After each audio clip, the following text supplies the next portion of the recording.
J'ai fait un rêve.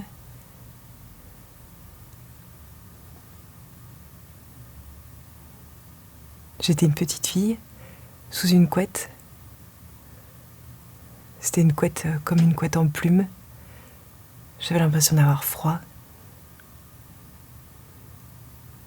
Puis là, j'entends que ça sonne à la porte. J'entends la voix de mon oncle qui était là pour nous garder.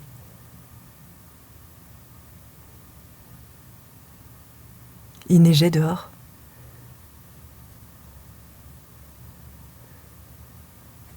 Puis là, je me précipite, tout doucement,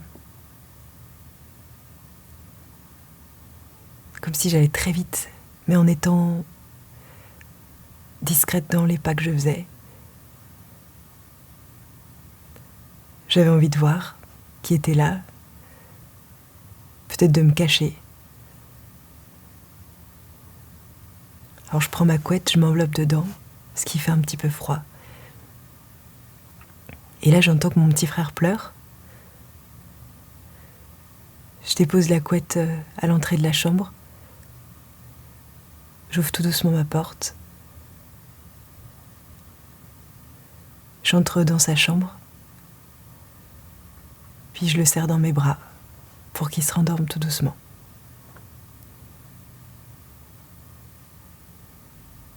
Puis là, j'entends une voix un peu plus forte. Je reconnais la voix de mon père. Je sens que il y a un peu de joie et en même temps de la tristesse de l'entendre là.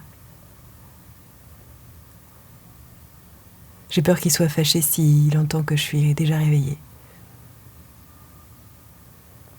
J'imagine qu'il est plus de minuit, je sais pas.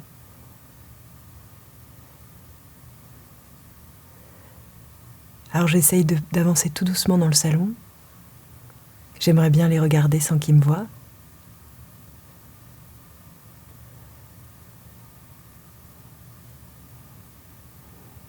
Et là, je vois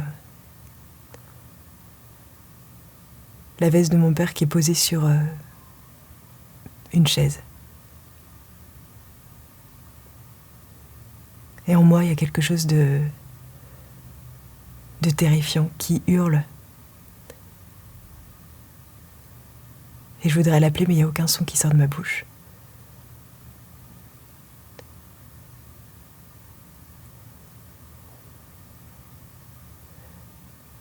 Et en fait, juste derrière, c'est comme si je savais avant d'avoir vu.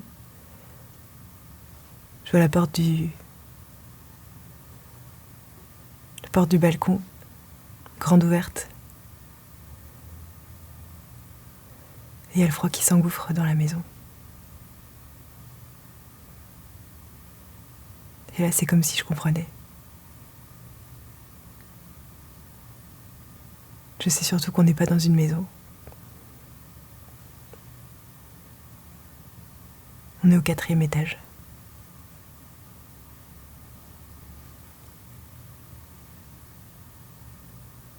Et là, il y a mon oncle qui arrive, il me prend par la main, il m'emmène dans mon lit, il me dit tout ira bien, il va revenir. C'est comme si je savais que c'était pas vrai.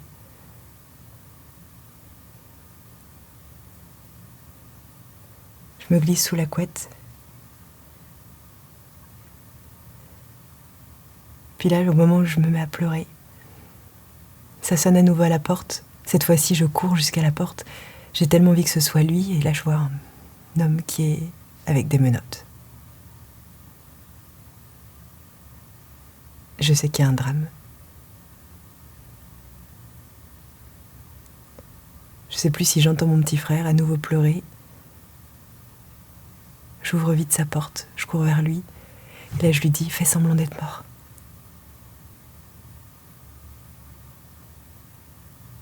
Puis là, je me réveille.